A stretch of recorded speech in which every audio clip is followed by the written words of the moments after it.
Olá, mulheres de joelhos, tudo bem com vocês? Eu sou a missionária Aline Abreu e eu estou aqui hoje para falarmos de mais um capítulo do livro de Atos. Hoje nós vamos falar sobre Atos 5 e eu quero que você acompanhe a leitura aqui comigo, amém? Mas antes disso eu já quero te pedir, deixa seu like aqui, pegue esse link, compartilhe, jogue aí nos seus grupos, nos ajude. Hoje é um dia muito especial para nós, porque ontem nós batemos os nossos primeiros 500 inscritos.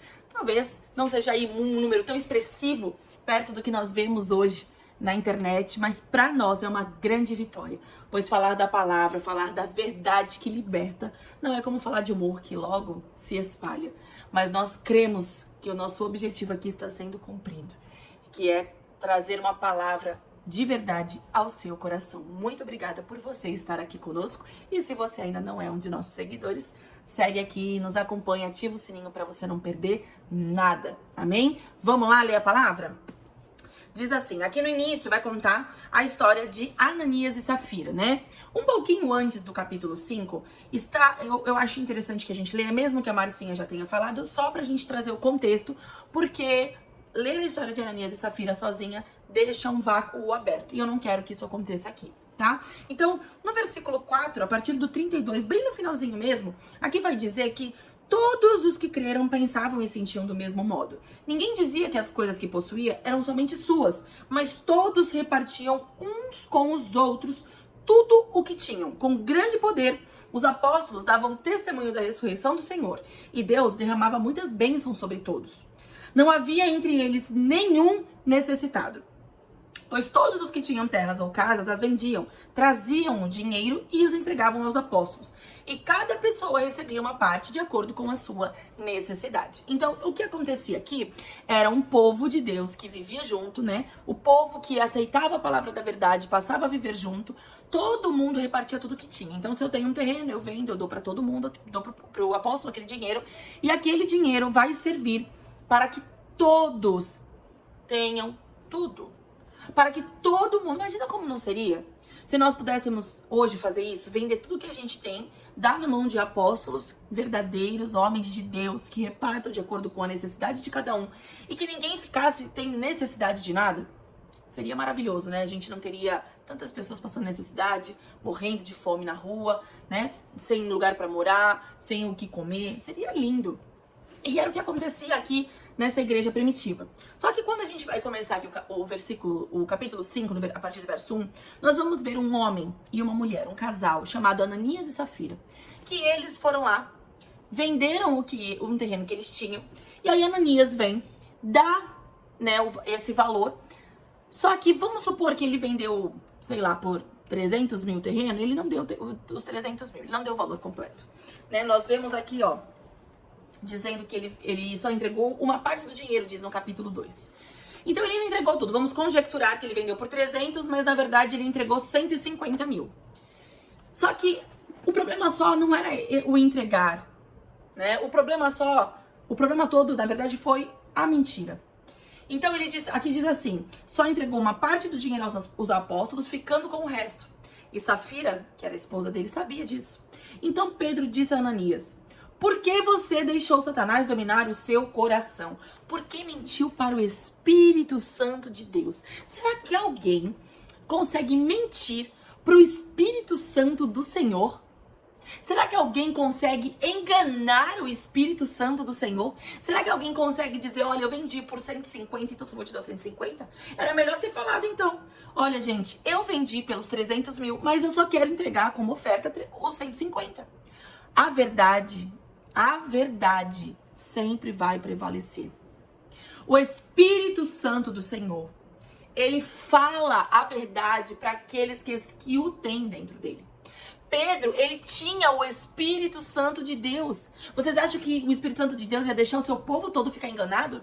Porque Ananias e Safira, eles também usavam do dinheiro dos outros que estavam com os apóstolos, porque era repartido por igual para todos, né? Por igual, de acordo com a sua necessidade.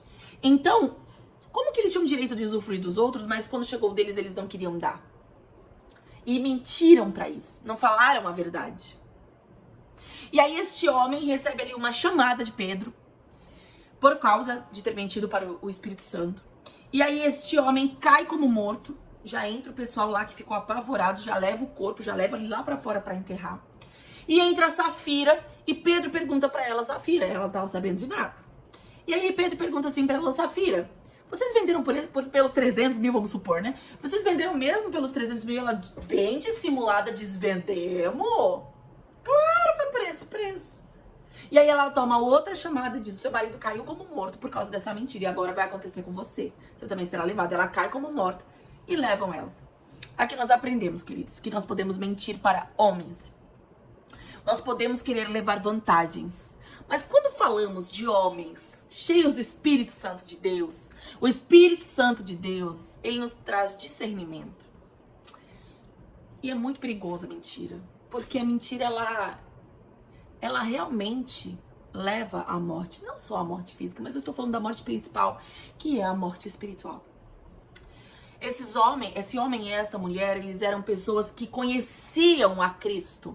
Não é que eles eram qualquer pessoa, eles eram pessoas que conheciam a história de Cristo. Eles eram pessoas, homem e mulher, um casal do Senhor. Pessoas que viviam dentro de uma comunidade cristã, mas não haviam largado velhas práticas. E isso é um perigo enorme. Porque quando nós morremos pro pecado, nós não devemos mais viver pecando, viver de acordo com as concupiscências, de acordo com as minhas vontades, né? Nós precisamos realmente morrer para o pecado. E se houvesse aqui arrependimento, fruto de arrependimento, com certeza eles não teriam sido fulminados. Amém? Então que nós possamos nos arrepender de acordo com o que nós precisamos. Se eu estou em algum pecado que não seja financeiro, mas que seja qualquer outro tipo de pecado, que eu não fique levando esse pecado até o fim da minha vida, mas que eu seja pronta em me arrepender. Porque quando nós pecamos deliberadamente, como esse casal, mostra que eles não tinham parte com o Senhor, porque eles não tinham as evidências do Espírito Santo neles. O Espírito Santo não incomodou eles de estar pecando. Eles pecaram deliberadamente, mentiram e continuaram nessa posição. Não houve arrependimento. Então nós precisamos nos arrepender o mais rápido possível, assim que acabamos tropeçando e caindo num pecado. Nós precisamos deste arrependimento. Amém? Quando nós vamos continuar, a partir do versículo 12, nós vemos aqui dizendo que os apóstolos, eles faziam muitos milagres, né? E os apóstolos, eles faziam muitas maravilhas entre o povo. E vai dizer assim, e os seguidores de Jesus se reuniam no alpendre de Salomão. Ninguém de fora tinha coragem de se juntar ao grupo deles. Mas o povo falava muito bem deles. Olha o testemunho. Uma multidão de homens e mulheres também creu no Senhor e veio aumentar ainda mais o grupo. É muito tremendo isso. Por causa dos milagres que os apóstolos faziam, as pessoas punham os doentes nas ruas e em camas e esteiras. E faziam isso para que quando Pedro passasse, pelo menos a sua sombra cobrisse alguns deles. Multidões vinham das cidades vizinhas de Jerusalém, trazendo os seus doentes e os que eram dominados por espíritos maus. E todos eram curados. Oh, que coisa tremenda.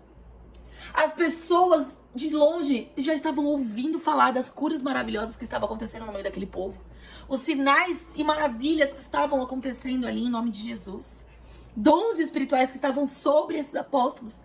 Dons de cura, dons de operação de maravilhas, dons de palavra de conhecimento, dons de palavra de sabedoria. Coisa linda que estava acontecendo naquele lugar. Até a sombra de Pedro curava. Só que logo quando isso tudo começa a acontecer, os apóstolos começam, claro, a serem perseguidos, né? E aí vai dizer aqui assim, então o grande sacerdote e todos os companheiros que eram do partido dos saduceus ficaram com inveja dos apóstolos e resolveram fazer alguma coisa. Gente, a inveja ela é maligna. O povo começa a olhar para nós fazendo algo para o Senhor, e quando eu digo nós, eu não tô dizendo eu não, eu tô dizendo eu e você, que tá aí do outro lado, porque você também tem o seu chamado, os seus dons. Só que quando nós começamos a fazer algo pro Senhor, tem sempre um povo que se levanta para tentar nos parar.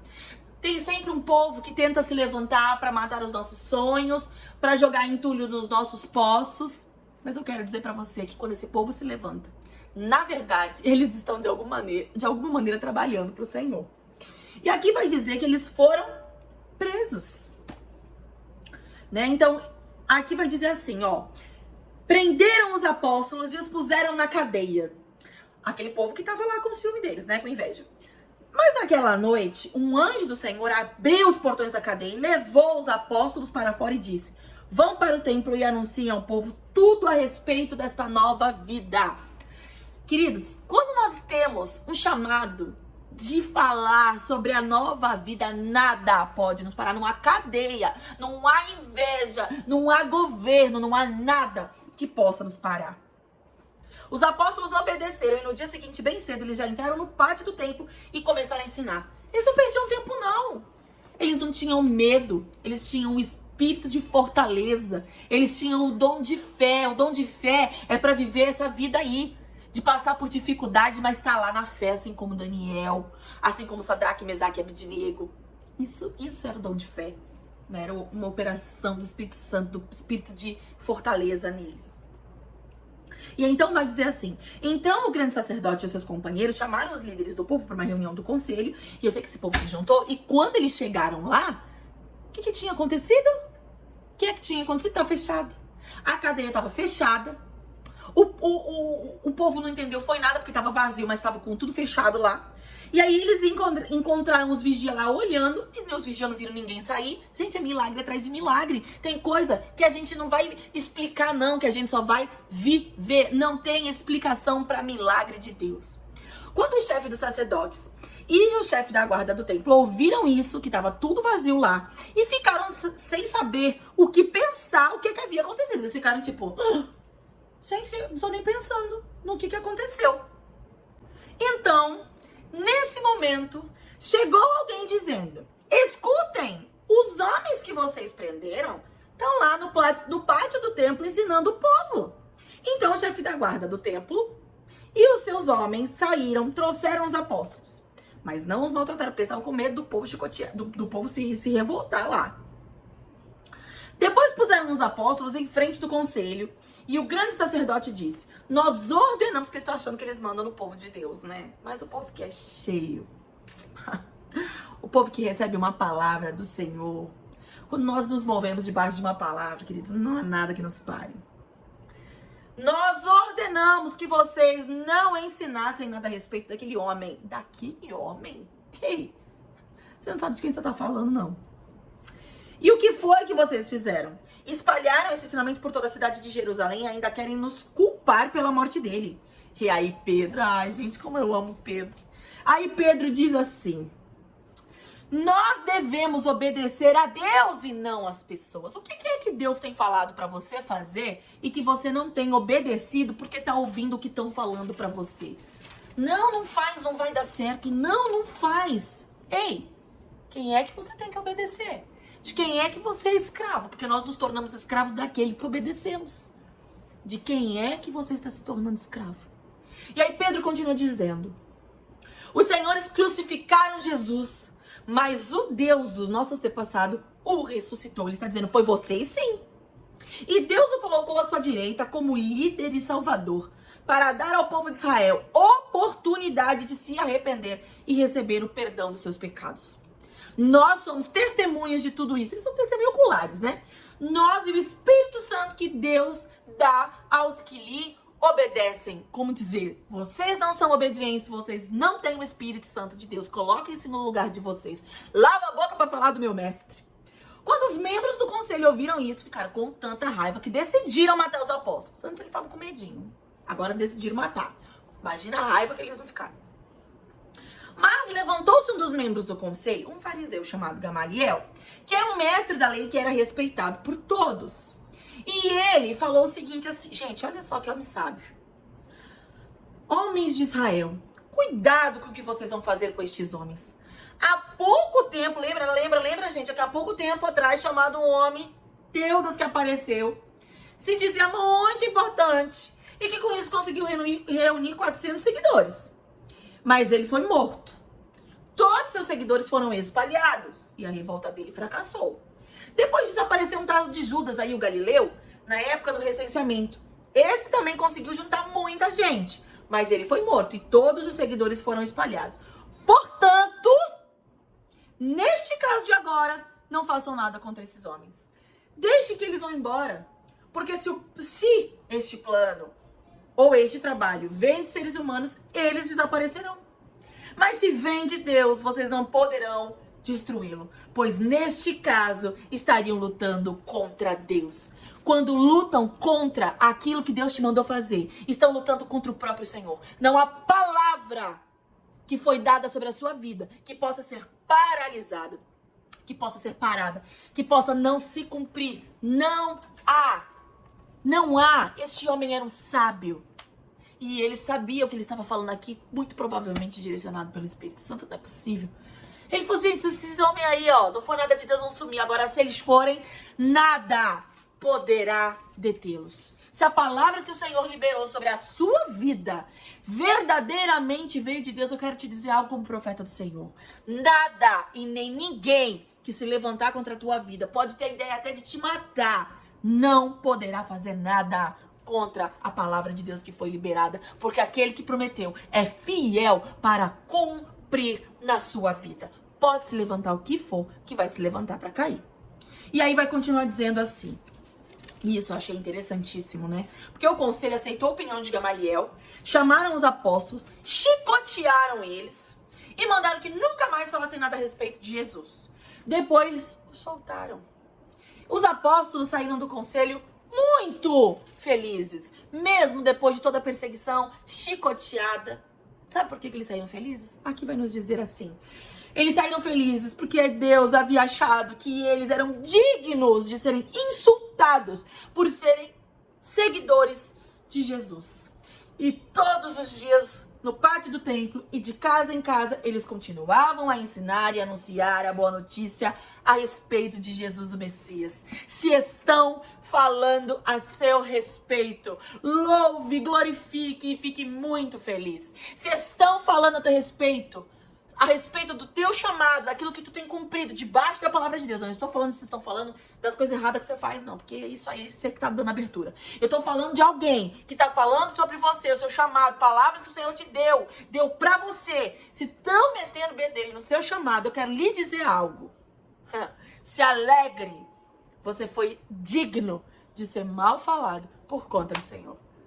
O que a gente possa aprender. Nem todo mundo vai ficar feliz com o nosso chamado. Nem todo mundo vai se levantar para nos ajudar. De vez em quando tem uns percalços no meio do caminho. Mas nós podemos confiar e andar debaixo da palavra que o Senhor liberou sobre a nossa vida. Porque nós sabemos quem é o nosso condutor, ainda que a gente não conheça o caminho. Nós não conhecemos todo o caminho, mas nós sabemos quem é o nosso condutor. E sabemos que podemos confiar nele de olhos fechados, amém? Deus abençoe poderosamente a sua vida. Um beijo pra vocês e até o capítulo 9.